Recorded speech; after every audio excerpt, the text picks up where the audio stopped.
What's up, guys? Welcome back to the channel. As always, I'm your co-host Donovan Quick, and before we get into today, I want to say don't forget to like and subscribe. Let's get these subs up as fast as we can.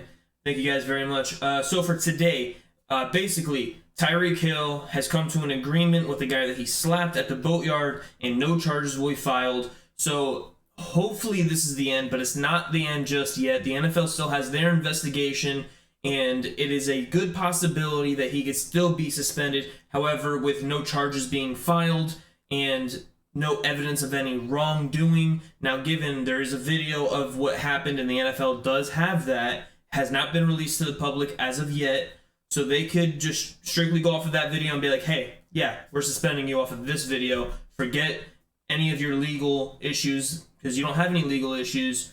We're just going to suspend you off of this video. Now, they could do that. They could just let it go because he's no longer in any legal trouble. However, we've seen how that has gone. Even going back to Ezekiel Elliott, there was no evidence of him hitting or his girlfriend at the time or anything like that. He still got suspended 6 games.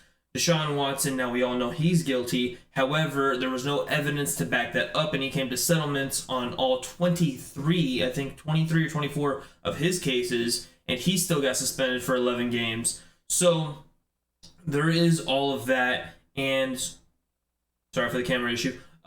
There's all of that, and so we can't really count out a suspension just yet. However, I think the no charges being there significantly increases the chances that he will not be suspended.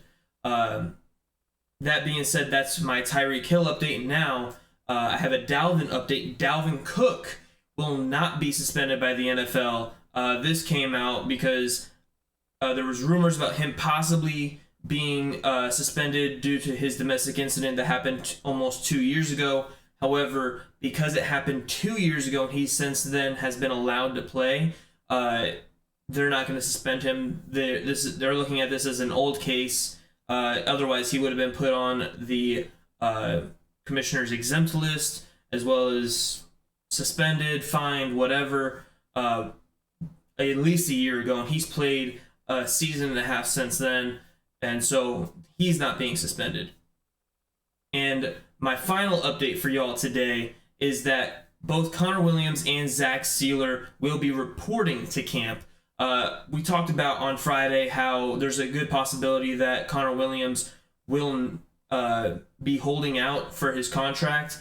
However, with the new CBA that was signed, if they do come to a contract agreement, they would not be able to get their fines back for each day that they miss. I believe it's $50,000 each day that they miss of training camp with a holdout. And so they would have to make that up in some kind of bonus. So basically, the Dolphins would be paying Connor Williams instead of just canceling the fine. Or paying him to pay the fine instead of just canceling the fine. So there's that. So that's probably why Connor Williams is showing up. Zach Seiler, he's been showing up regardless. He did miss portions of mandatory minicamp, whereas Connor Williams held out completely of mandatory minicamp. However, both of these guys will be returning to the team for training camp. Full participation is expected.